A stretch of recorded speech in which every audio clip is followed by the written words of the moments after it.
రేపే స్కంద షష్ఠి. ఈ వస్తువులను దానం చేయండి. చేపట్టిన ప్రతి పనిలో విజయం మీ సొంతం. తెలుగు నెలలోని ప్రతి నెల శుక్లపక్ష షష్ఠి తిథిని స్కంద షష్ఠి అని అంటారు.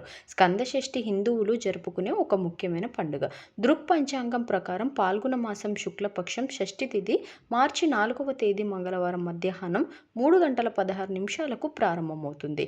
స్కంద షష్ఠి రోజున పండ్లు దానం చేయడం వల్ల ఆరోగ్య ప్రయోజనాలు లభిస్తాయి. సుబ్రహ్మణ్యం స్వామి అనుగ్రహం లభిస్తుంది.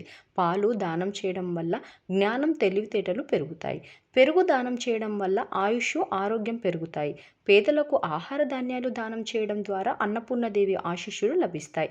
పేదలకు బట్టలు దానం చేయడం వల్ల జీవితంలో సుఖం, సంతోషం లభిస్తాయి. నువ్వులను దానం చేయడం ద్వారా పూర్వీకులు శాంతిని పొందుతారు, మోక్షాన్ని పొందుతారు. బెల్లం, నెయ్యి దానం చేయడం వల్ల పూర్వీకుల ఆత్మలకు శాంతి లభిస్తుంది. నీటిని దానం చేయడం కూడా చాలా పవిత్రమైనదిగా పరిగణించబడుతుంది. దాహంతో ఉన్న వారికి మీరు నీటిని అందించవచ్చు లేదా బహిరంగ ప్రదేశాలలో తాగునీటి స్టాళ్లను ఏర్పాటు చేయవచ్చు. పేదలకు దుప్పట్లు దానం చేయడం వల్ల తెలిసి తెలియక చేసిన పాపాలు తొలగి పుణ్యం లభిస్తుంది.